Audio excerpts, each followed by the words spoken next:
Hi everybody, this is Jason Campbell and welcome to this month's episode at Impact at Work.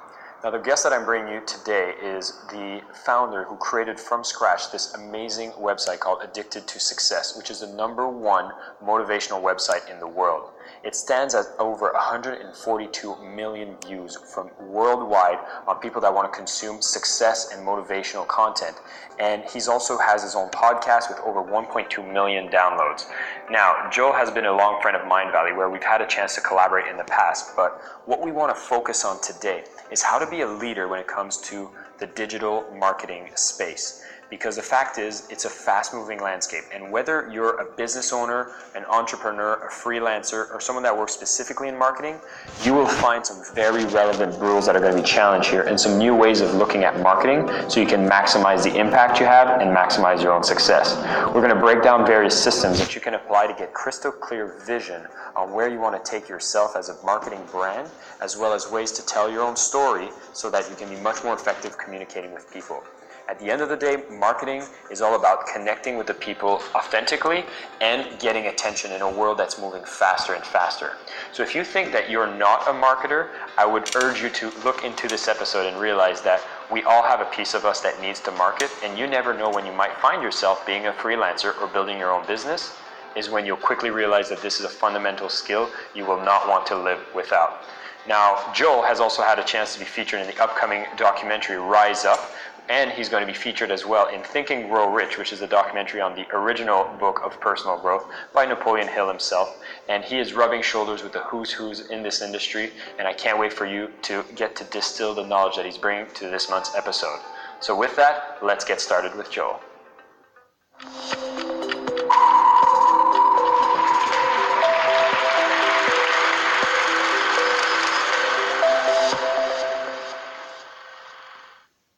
Hi everybody, welcome to the show. Joe, thank you so much for joining me.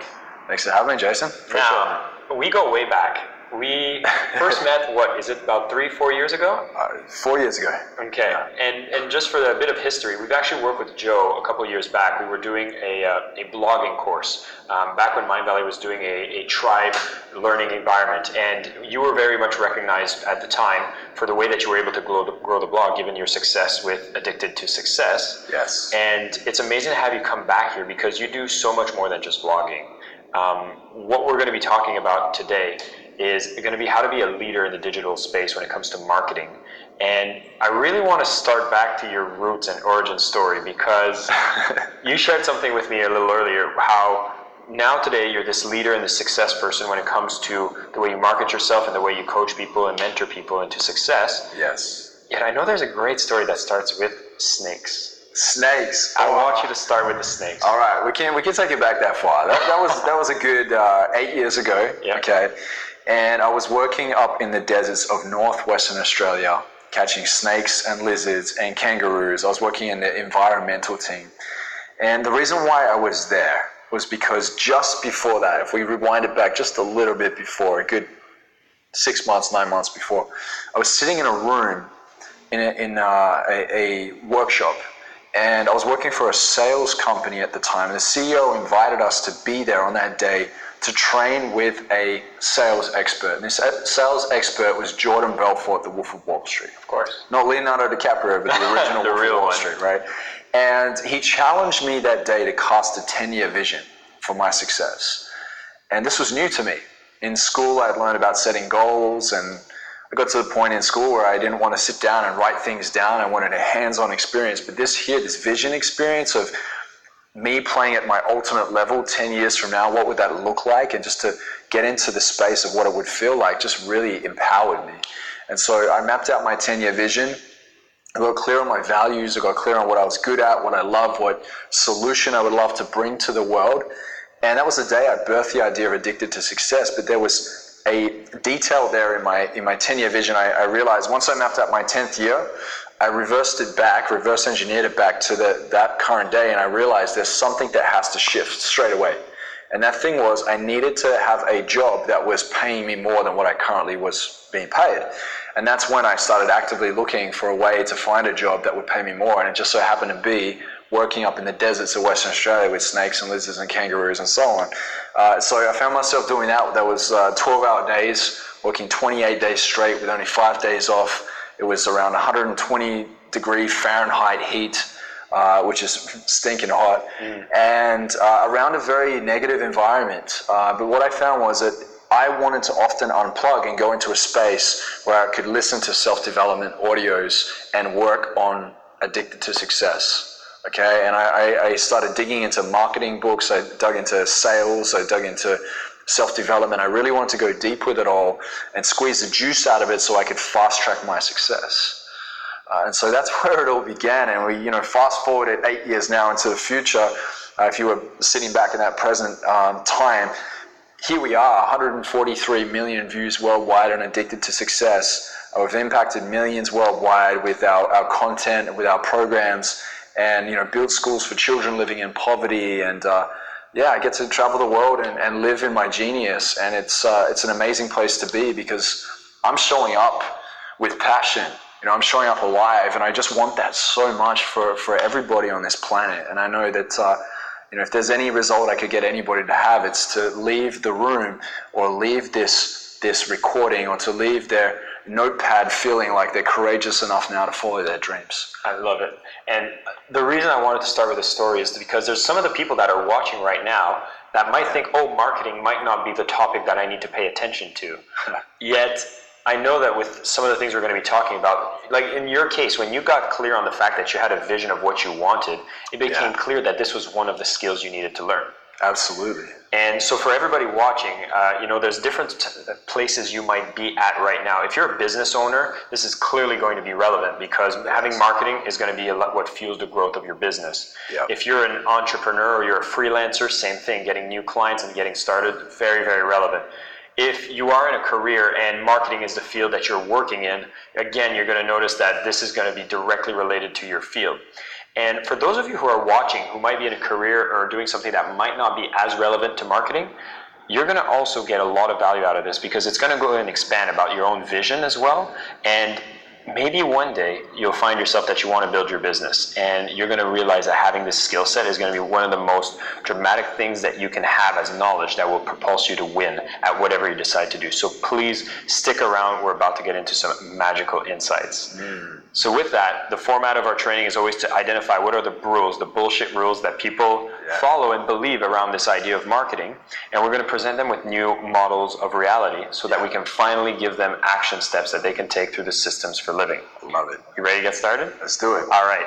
So the first thing I was going to say is, this whole marketing, it looks like it's a lot of hard work. I don't think I should even be doing it. What do you typically tell the people who say that? Well, look, if you're in a space where you are offering a product or a service, which I believe most of you that are watching this right now are, you can't bypass the marketing piece. You have to be in it, right? And you may not essentially acquire all the skills within marketing, but you may need to hire those skills in marketing, all right? I believe that you should lean hard into your strengths and then hire based off your weaknesses, okay? But look, the best thing to do is to at least have a fundamental understanding of marketing, right? We spend 20% of our time at Addicted to Success creating content. And when we're in that 20%, we're really going in, okay? We've been testing, experimenting, dialing it in to create great content. It's taken us years to really hammer it down and know what works really well with our audience. But then we spend 80% of the rest of the time marketing that content, okay? We're in a very noisy world right now. There's a lot of distractions. You're fighting for attention. I had somebody recently ask me, Joel, I don't know how I'm going to get through this space. And they're in self-development. I don't know how I'm going to get through this space and cut through all this noise. I don't know how I'm going to get this attention. And they were so worried about the people in the self-development space. I said, mate, that's not your problem. Your problem is the fact that you're fighting attention with the whole world, right? That funny cat video is getting more attention than you right now. That video where someone goes and scares the hell out of somebody with a prank and then they fall down the side of a waterfall, whatever it may be, some funny thing, right?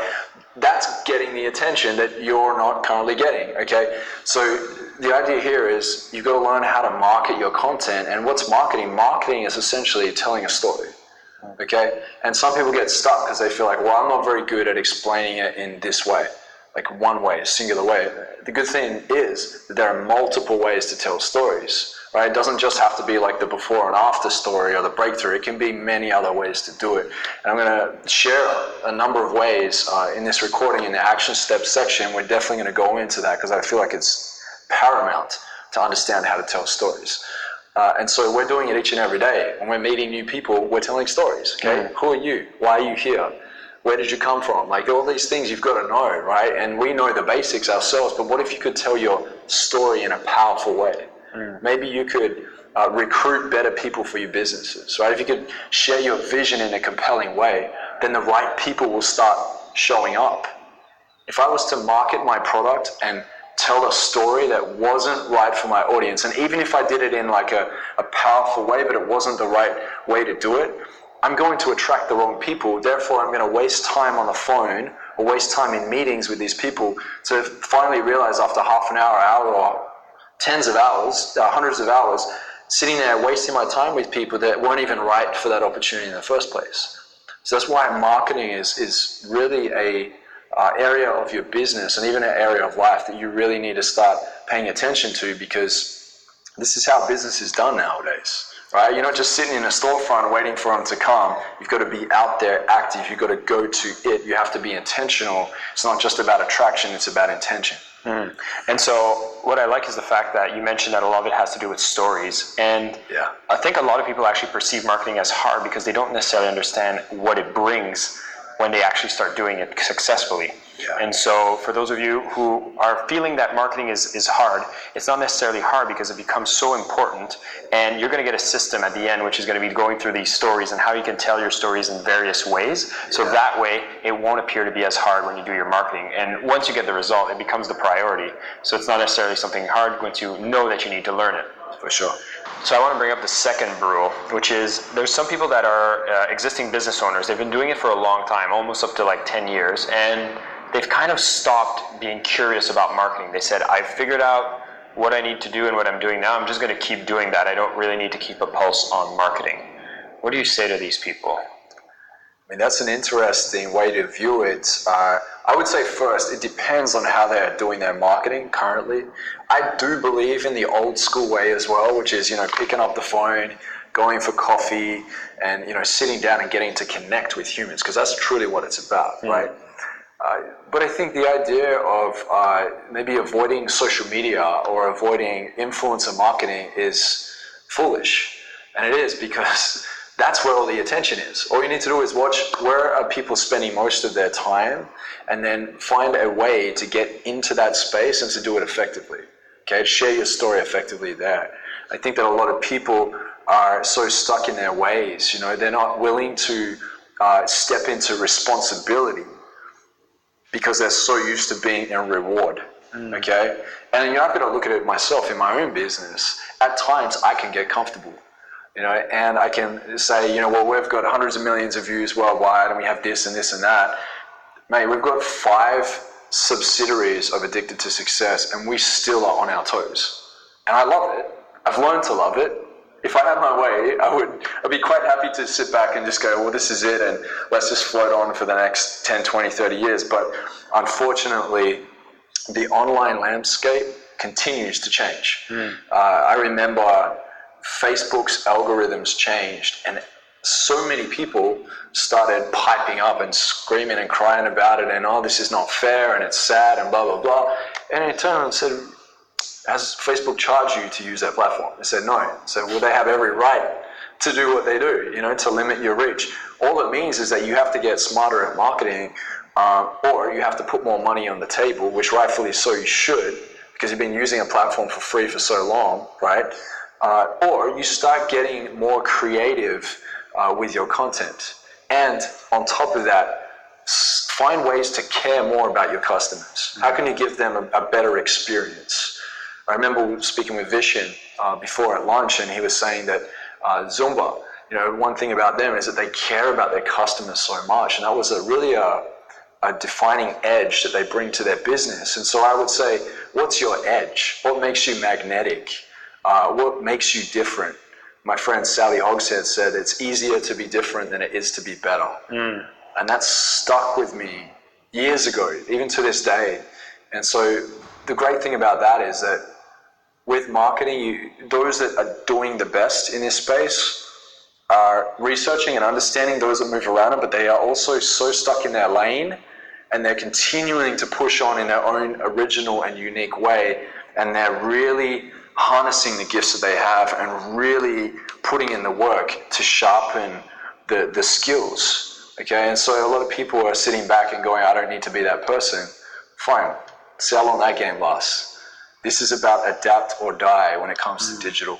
Unfortunately, it's that. And you can either make it fun or you can make it a chore. And what I notice in a lot of the rules that we're going to be covering in this episode is there's going to be two kind of extremes that people typically have as a mindset. One is this one where they're saying, you know what, I'm going to not even think about marketing. I have one way of doing it and I'm not going to change, which isn't the right answer here, because they do need to adapt and see where their customers are going. And then on the other side, I have another rule, which is, oh my God, it's changing all the time, and there's so many different platforms everywhere of a ton of things.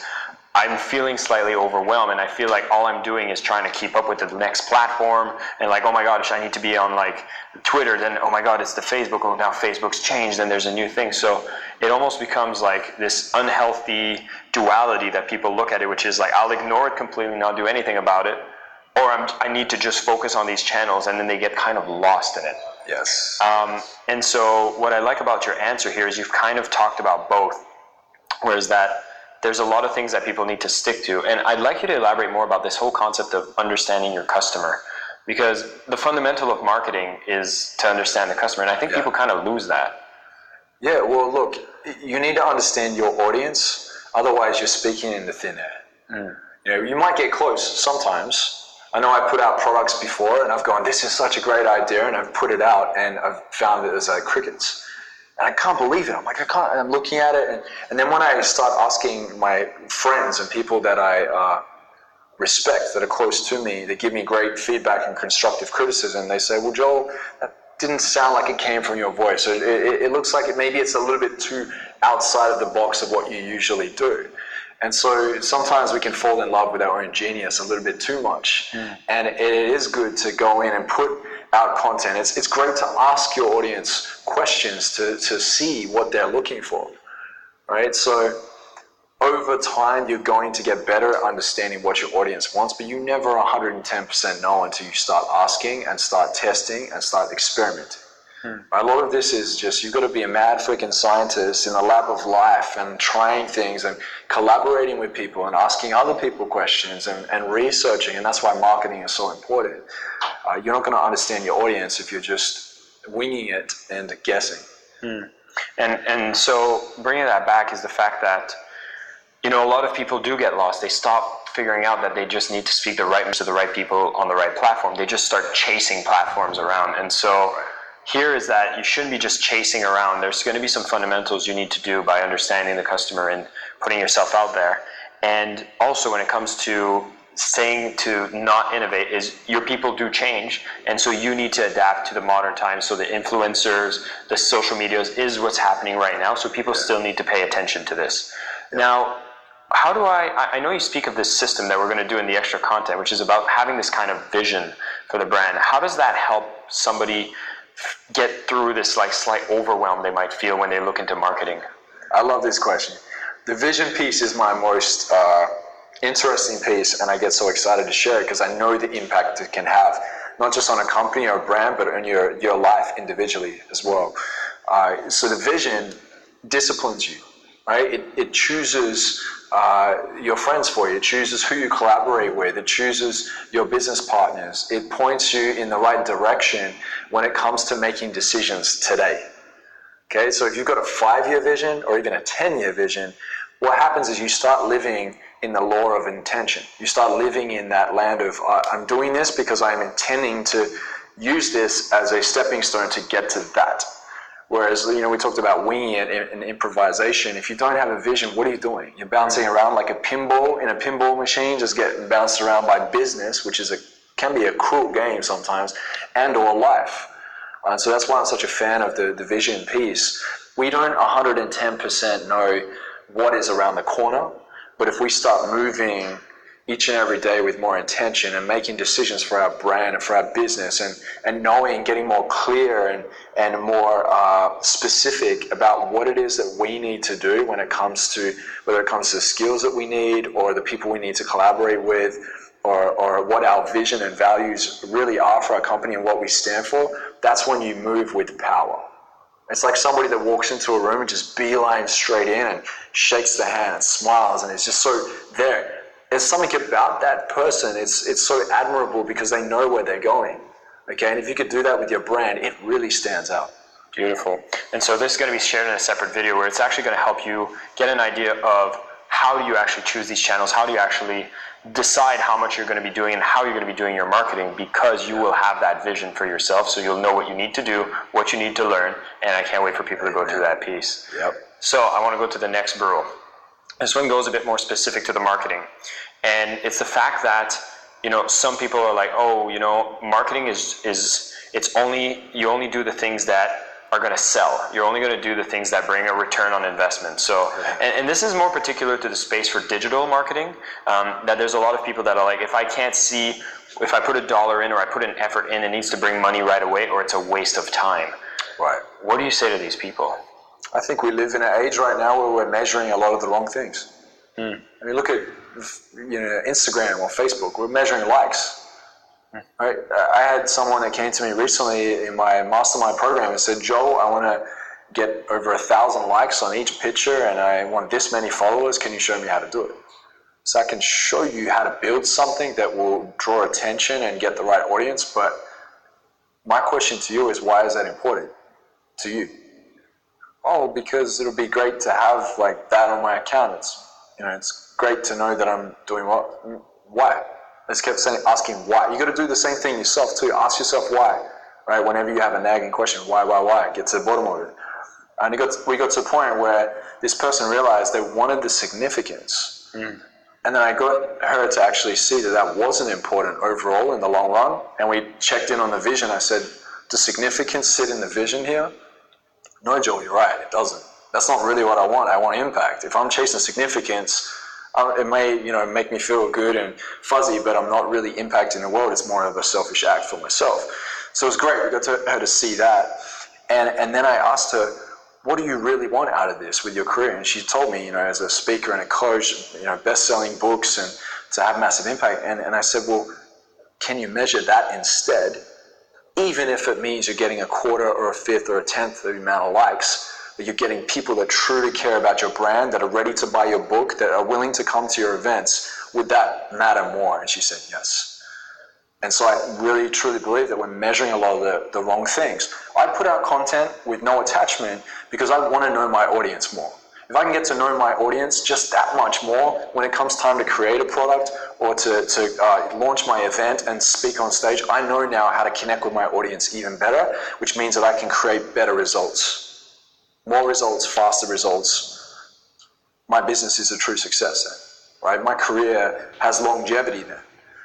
And so I'd say, like, when you're putting your content out or you're putting money into your marketing, it's not always about getting it back straight away. It'd be great if you could, and if you can, awesome. But in the beginning, it's collecting data. You know, I'd spend $700 on Facebook ads, nearly $1,000 until I really. So that's warming up. That's scratching the tip of the iceberg. Then we've got some data and some stats, and then we can start fine-tuning it, dialing it in to start making money. But I never expect to make money straight away off the bat with Facebook ads or Instagram ads, or whatever it may be. I know you have this story that I'd really like to bring from you, is how even with, because everything you're posting and everything you've been doing from a marketing perspective, you haven't even been doing it for an instant gratification, which is what a lot of our people chase today. It's like, I need to know that when I do this, I'm going to get a like and it's going to be awesome. It still kind of shows up, man. I'm going to be honest. I'm a human being. we all do our best, but I love the story you told me about how you became the producer in Rise Up. And you got featured in the film because of something you had been doing consistently for a long time. I'd love for you to bring that up because I thought it was quite inspirational. I mean, that's such a great point. Obviously, I have my 10-year vision and mapped it out. I'm being very intentional, and I've hit a number of things within that vision.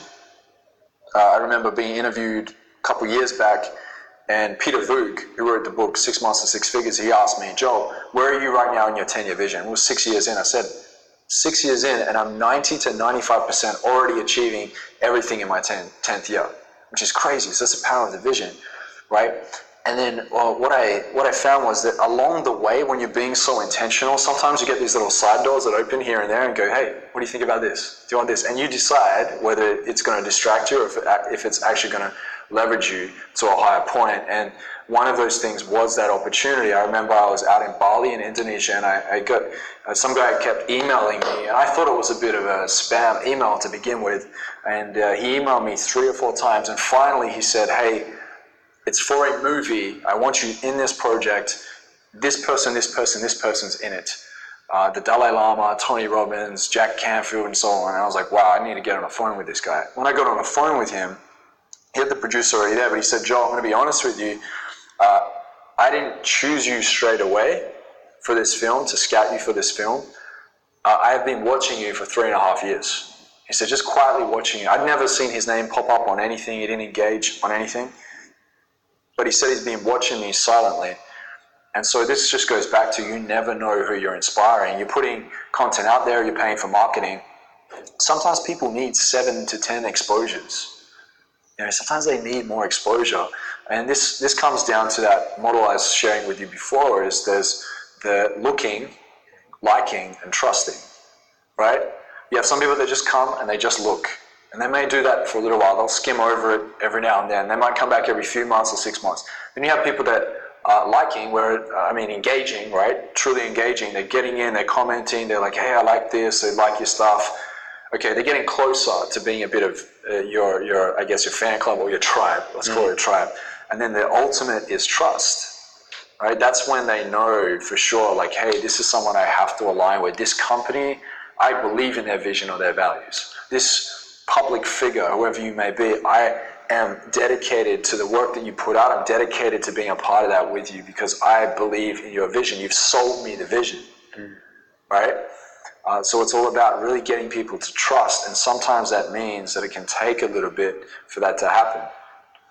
I know that I used to be a little bit more trusting of people back in the day, but I've gone through my experiences with buying products, business partnerships, relationships, right? And so it can be a little bit harder to trust. But I know people around me that I coach, they trust anyone, and they can sometimes get hurt. You know, and so we're all on different levels when it comes to trusting products, businesses, people, partners, and so on. And so just remember that when you're marketing, and stop thinking that they're all the same. Awesome. And so I want to recap this one, because the second point is actually going to tie from the other side of the spectrum.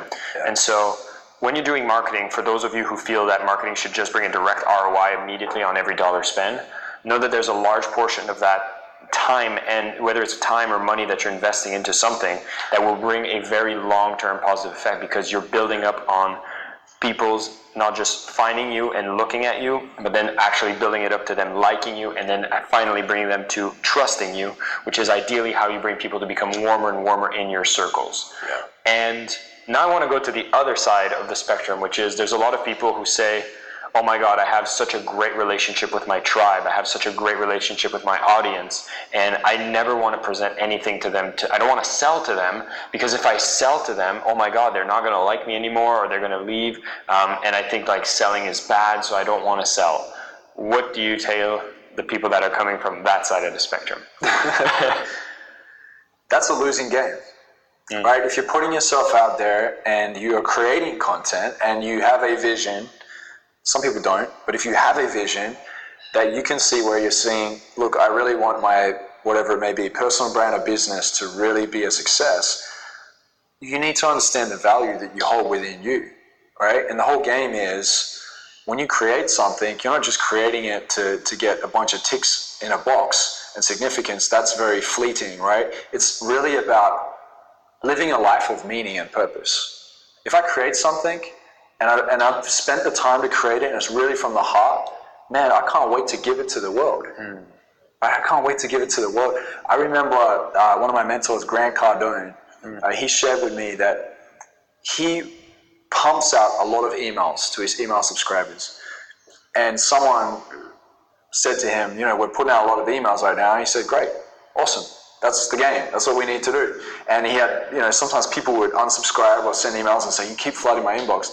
And he said, I believe in my products that much, then I won't stop. I'm going to scream from the mountaintops until you get in on it and invest in it. That's how much I believe in it. And that shifted my mindset. Because I was a little bit kind of huggy with my things and it needed to be perfect. And this is the whole perfectionist thing that can come into play we need to be really careful of. So it's your duty, it's your obligation, it's your responsibility. When you put yourself up there and you've really worked on yourself to be a leader or to be a great entrepreneur that wants to inspire others, you need to charge people for what you create. It needs to be value for you, as a feedback thing for you to realize like, okay, what I've created is value, but also for that person that's buying your product or paying for your service, knows that there's value in it too, so they commit. All right, nothing's worse than a low-paying customer. I'm serious about that because I've had low-paying customers. I've shortchanged myself and charged less, hoping that I have hundreds of people buy my programs and that, and they have been the biggest pain in the butt. Seriously, they've been the biggest pain. It's like I've had to hire a customer service team for them. But then I have the higher paying customers that buy into my masterminds and go to the events. They're great, amazing, because they see the value in it. They show up. Their mentality is, if I don't get something out of it, it's my fault because I know that Joel already provides the value. Mm-hmm. So it's definitely a mindset shift that we need to move more into. And the big takeaway I like from this is the fact that some of the people that might be at that state where they don't want to sell lack that vision, right? And if they don't have the vision, like, it becomes harder to push yourself to create something of value that you can sell to people. Yeah. And then the other side is just having that drive and that duty to sell something that you do have. And I know we were having breakfast and we were talking this story about that might be a bit more telegraphic for people that might not be familiar with Grant Cardone. We were talking about this magic pill, right? That will instantly cure any form of cancer. Right. And if you were someone that found themselves with such a magic formula that could just create a massive abundance of good in the world, you would probably realize that if you get people to find out about it on Facebook, you would quickly learn the platform. Oh yeah. If you would have to, if you'd have to run any kind of advertising, you would not hesitate to go and push yourself out there to sell it because you know how much good it provides in the world. Yeah. So just don't forget about the value, have that vision so that you're creating things that are amazing, and then it's your duty to bring it out there when you know it's amazing. And another small thing that you brought up is the fact that there is, for people that are creating kind of the digital products or these mastermind products, that by focusing on the higher price point customers seems to bring better value because you're not shortchanging yourself. Did I understand that correctly? Absolutely. And the other thing too, set goals for you to bump your prices up with your services, whatever it may be, services or the products that you have. Continue to bump the prices up. Okay, because something happens to you in here when you continue to increase the value on the external. You also continue to increase it in the internal when you see that, there's not much difference. Like honestly, I've had a product that I sold for 97, and then I bumped the prices up to 147, and we had just as many people apply the next time around. And then we're like, okay, 197, then it was 297, and nothing went backwards. It always went forwards. So it's this perception of value at times that we are, we're not paying attention to, and we really need to. That's how we create a shift in our value. And I like the idea that a lot of people price based on their own psychological barriers of pricing, when a lot of times it's not about you, it's about who you're serving, and it's worth so much more to them. So I want to shift gears to a new rule, which is, so I've embraced marketing, especially when it comes to these social channels, where you start putting yourself out there a lot more, and especially if you're advertising yourself as a personal brand. Now, there's this rule, which is, I have to make sure that I always look perfect on everything that I post out there. I need to make sure that it's the perfect picture. I'm always happy. I'm always doing good. There's never anything wrong that goes on in my life. What's your word on that? Oh man, I love this rule. We keep bringing on the rules, man. I love the rules. I love challenging them. So, if you were to live your life like that, think about it. Like, you see somebody that does that all day long, that's got to be exhausting, man. So exhausting. And ultimately, it would lead to depression, I would say. Like, it would lead to not feeling good because you're setting yourself up for failure if you think that you need to be perfect all the time, right? Your expectations of yourself are unrealistic. I think a lot of people, what they do is they see people living in their fantasy, and then they try and live the fantasy, and then ultimately it turns into a nightmare. And you can't keep that game up, right? So authenticity, I'm sure we know by now, is the best way to do it. It's to be as authentic as possible. It's like, let's just put everything on the table. What's truly here? What do you really have to offer? Okay, so cut through the noise. And then also just being vulnerable and being open, right? Being vulnerable as to, what you really have to offer. Who are you, right? People don't join your programs or align with your company just because of what you offer. It's also who you are. It's what you stand for, your vision, your values. I get to take me everywhere I go. So if I'm not focusing on me and I'm all the time just focusing on the product, eventually light is going to be shone on who I am as the founder of the company or the representative of the company. I believe that personal branding is one of the best ways to really build company out there. Like if you're not willing to get in front of a camera or get on stages and speak and tell stories, find someone that can be an ambassador that can do that, right? That's aligned with the values and the vision of the company, because you can just move so much more with that. But the thing about this whole being perfect, what you're doing is you're putting yourself up here on a pedestal, and then everybody else, the audience, is down here. Your customers are down here. How can you truly meet them eye to eye and get to know them as a real human beings if you've separated yourself, falsely separated yourself? Okay, so that's just it's a losing game. It's a short term, could be cool for a little while, but you fall flat on your face pretty quickly. I am all about creating evergreen content. I'm about becoming a legacy leader, and I say becoming because you always are, you're never truly there, and aiming for mastery, continuing for the rest of my life, always a student in the student chair.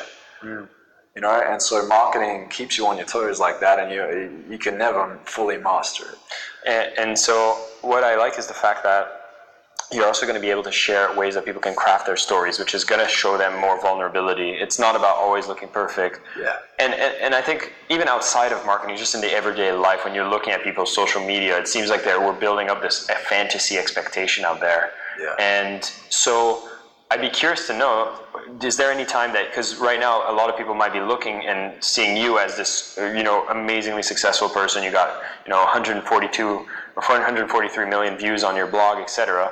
Do you have any of your own stories that would be able to help people understand that it's not always a perfect journey, that you also had some trials and tribulations to get to where you are now? Yeah, big time. I think one of them would have to be, I stepped back into my faith in God.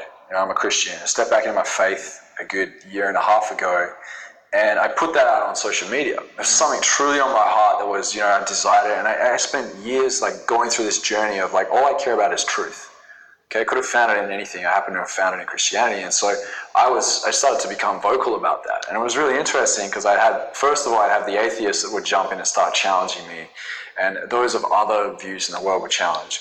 And I was very open to just having conversation. Let's talk. Awesome. What have you found? I want to share what I found. What have you found, right? Because, like I said, all I care about is truth. And then after a while, what I did find was, I had this drop in my followers, especially my personal brand, boom, like that. But what happened after that, shortly after that, as it started to equalize in a way, it's come back up. But my engagement has gone up by 3.5 times on my social media now. And it's because I'm really standing in what I'm convicted in. I'm certain about it, and I speak from the heart. My soul screams out for the things that I write now, and people can feel it, right? It's not just like hey, textbook, copy this, copy some fluffy quote thing. I'm speaking it because it's coming from my spirit. I'm feeling it, right, in my soul, and I'm sharing that with the world. And it's impactful, and I don't do it to impact in that way. It just so happens to be the effect. Right, but I couldn't sit with it and hold it in. It was my truth, and so I knew that the cost could have been that people could slander me, and they did in the beginning, and now people are super supportive. And I'm speaking to an audience that now is like, wow, Joel's willing to be courageous in what he believes, and I encourage everyone around me to do the same thing, whatever your faith may be, whatever you find in this world, but don't fake the funk, because people can smell it, man. You can smell it from a mile away. It just it just shines right through. There's so much noise online right now. People are starting to understand the contrasts. They're picking it up very quickly. They can see when someone's copying Grant Cardone style or Gary Vaynerchuk's, and they can see through the caption that like you've got this, booty shot as a model on Instagram, and you put like a famous Albert Einstein quote. They know that doesn't match up and it looks kind of weird, right? So like the landscape is now changing, and we're all being challenged to speak more truth. And if we're not speaking truth, people can feel that too. So, I'm passionate about this, man, because I don't like people being misled. I had someone reach out to me recently about the same thing with building their accounts. Well, this person has this amount of likes, and I looked, and the person that had they had like 200,000 likes, and then they put up a picture on their Instagram, and they'd have 5,000 or 6,000 likes on one of their pictures in the space of like 2 minutes. But then they'd have like one comment. And I'm looking at them going, wait a minute, that doesn't make sense. Either they're not engaging with their audience, and I know Instagram and even Facebook don't give you reach if you're not engaging, or they got fake likes. And I clicked on the likes and had a look, and I see a lot of these like Chinese accounts, Russian accounts, all these like kind of fake accounts, like business accounts that have no followers, all like liking it. This person's paid for bots, paid for people to go and like. And so I just brought that to attention in an Insta story. I had so many people contacting me because it's creating this false sense of reality in the world, and people are starting to measure, like I said, all the wrong things. So don't get caught up in that race. Be authentic, be genuine, be vulnerable. Just really align yourself with your values and your vision and step into that. Stay in your own lane. One of my friends said recently at one of the events I was speaking at, he said, whoever stays in their lane the longest wins. That's so true. I love it. And then, so I want to bring this as a summary. So for one, the rule was you have to be perfect. You have to create this perfect image of your perfect life. That is definitely a rule. What you need is to bring out your authenticity, which means you need to also be willing to be vulnerable. It allows you to connect so much more with your audience because we're all human beings having this journey. And on top of that, the platforms are now becoming so much better to get more exposure on the people that aren't being truthful. They're getting caught with doing it. And so at the end of the day, it actually simplifies a lot of people's marketing because it's not about creating something super fake and not yourself. It's just communicating better who you are. Yes. Wow. It's pushing people to be more talented in the way they share their stories. It's pushing people to speak more truth. And I love it, man. I love challenges because I know every time something changes in the algorithm or the social media platforms pick up on something that's dodgy, I love it, man. People scream about it. I love it because it means that I have to better myself as a content creator, as a business owner, as a founder. You've got to toe the line on the curve. You've always got to be on the horizon ready for the next move. Amazing. That's entrepreneurship. Welcome to that game. Welcome indeed. There's a lot of fruits, there's a lot of learning, but there's also a lot of challenges, which brings the learning anyway. I want to move to the next point, which is for some people that might feel that when they're out there, you've touched about it already a bit, and there's some people out there which you've also referred to, such as the Grant Cardones or the Gary Vaynerchuk's. These are big marketer and salespeople for those who might not know. But the reason I bring them up is some people say, you know what, I've missed the boat. There's too many people. Like someone else has been first. They've done what I'm doing, and there's no space for me to do it. And now I have to try to be better than them. Like I don't think I can play that game, so I shouldn't even play at all. What would you say to people that feel that way? I'd say you're missing the point, and you're falling short on your own gifts and abilities. Like no one can do you better than you do you.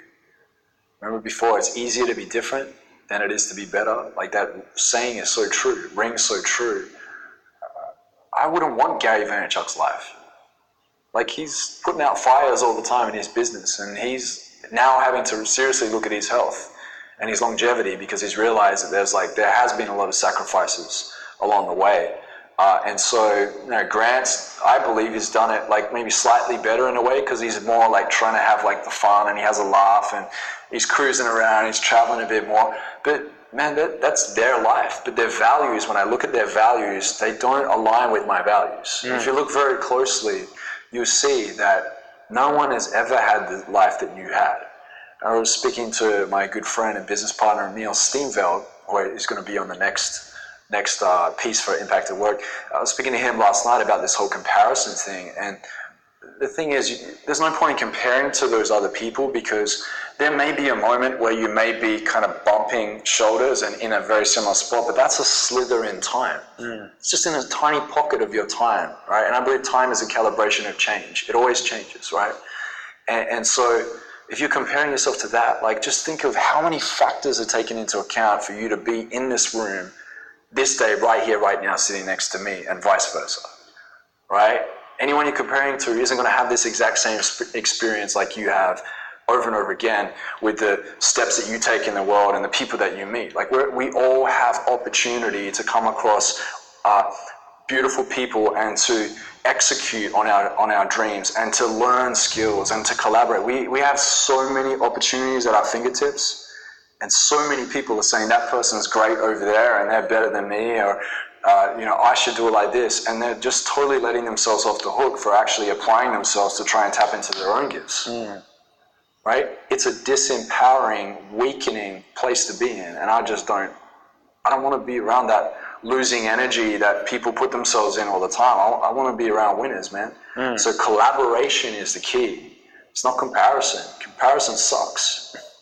And so, to wrap this up, we have, people think it's too late. I'm already, there's already people who've been there, done that. I'm coming in last, so there's probably no chance for me. I really like the saying that you say, it's easier to be different than to be better. And I think you have a system that allows people to identify how they can position themselves to be a bit different, which is the 5x5 branding framework. Yeah. And we're going to be covering that in the separate episode, the separate content after, so that you can understand how you can be a little different in whatever it is that you're doing. Even if there are similarities to some big players out there that are currently doing something like you, but guess what? Burger King is doing fine, even if there's a McDonald's. You know what I mean? Yeah.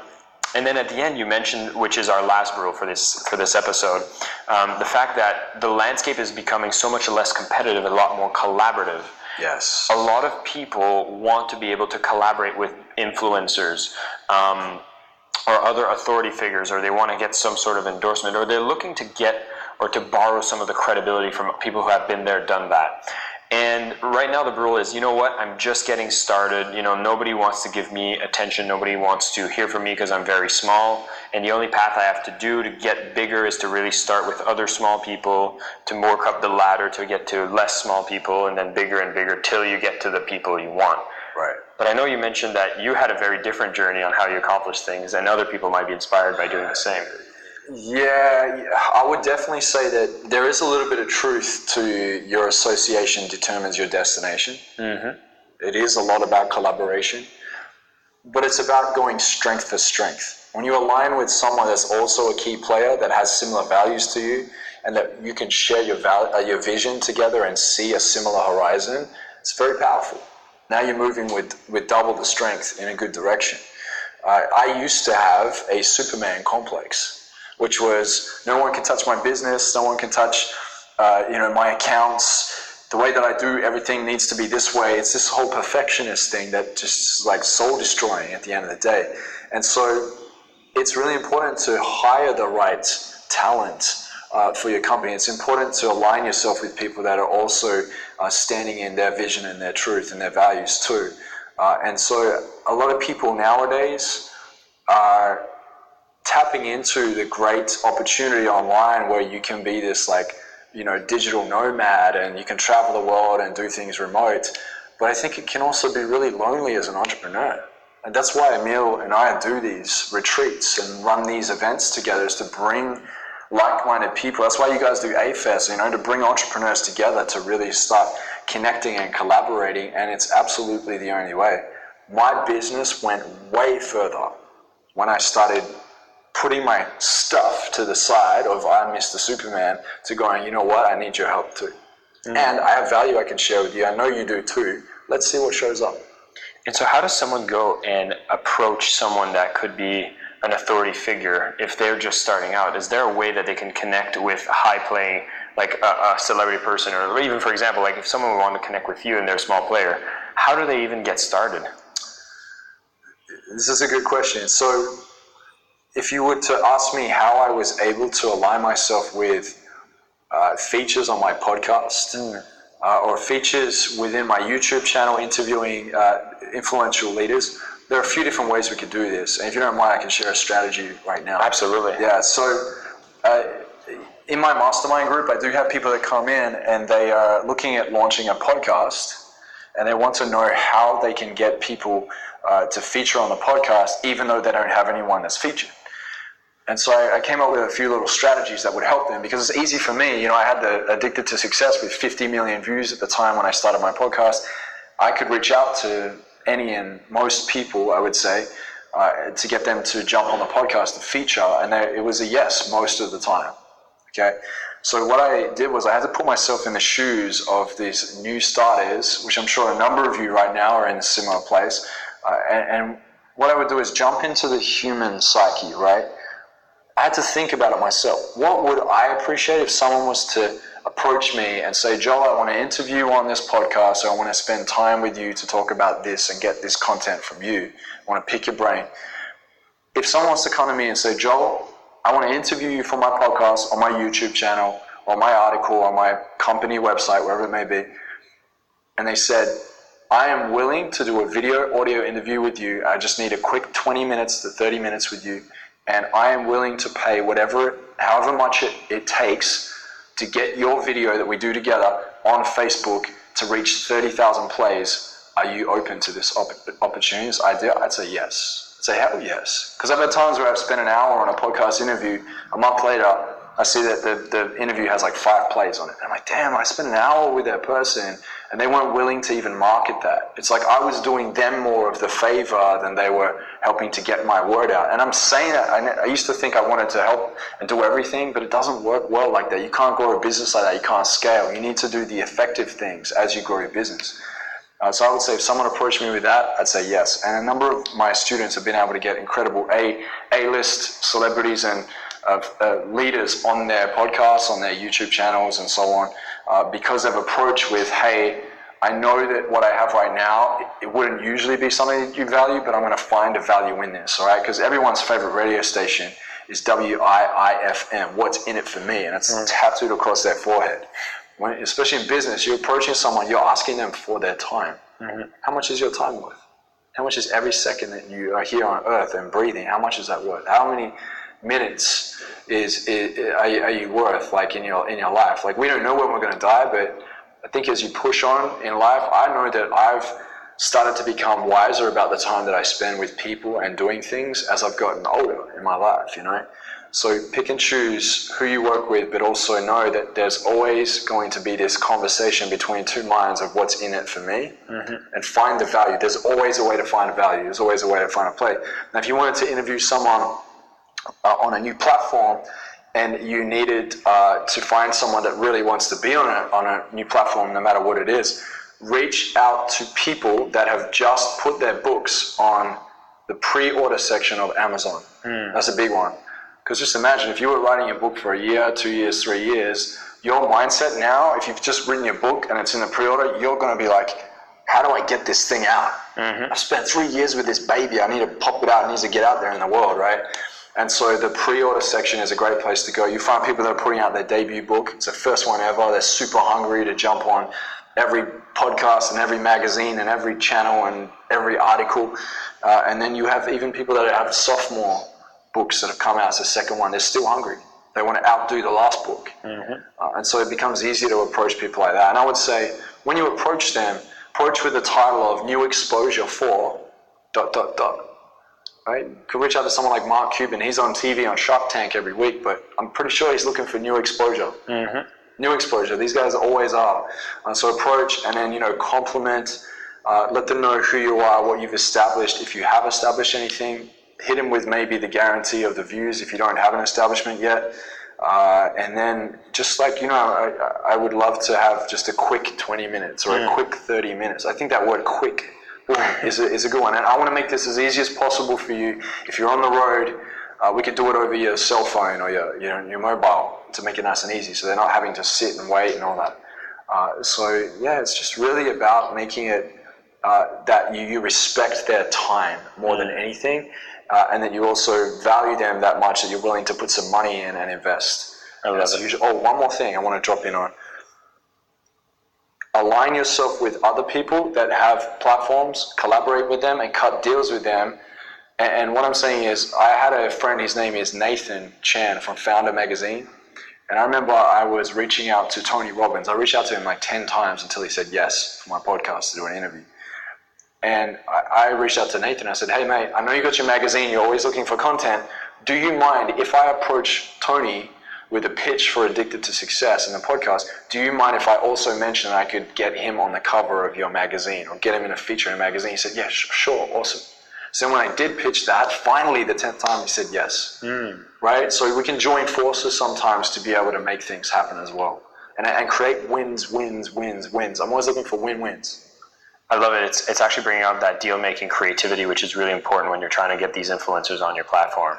And so you've just had a system from Joel, and there's going to be 3 more that we're going to be covering in the after episode here. So we talk about, if you want to do business with influencers, the rule was, if I'm small, there's no way I can talk to these big players. I really need to grind it up slowly. But the truth is if you focus on what's in it for them, understand what is it that these people typically value the most, which is their time, make it so that it's very easy for them to say yes and get a slice of their time with making sure they get what they're looking to get out of the opportunity. And of course, there are interesting ways that you can make deals. For example, guaranteeing a number of views, because people don't want to make a time of investment if it's not going to bring them any kind of exposure. Looking at ways that you can cross-pollinate kind of opportunities with other people within your network. And it all comes back down to networking with the right people. And so, with that, we've covered a lot of rules, a lot of models of reality, and we have a series of systems that you're going to be able to see in the additional content. As we wrap up this training, I'd love to know if there's any final words you would want to leave with the audience who just went through this training. I would just get them to reflect on the importance of the attention. And we're thinking in 2 different minds right now, because the first mind is you're dealing with a younger generation. If that's your audience, if you're aiming for a younger audience, you've got to understand the millennial market, or Gen Z. It's even going further now. You've got to understand that market. Understand this. Microsoft Corporation did a study on the attention span of human beings. And in 2002, our attention span was 12 seconds. Fast forward now to 2018, it's at 8 seconds. A goldfish is at 9 seconds.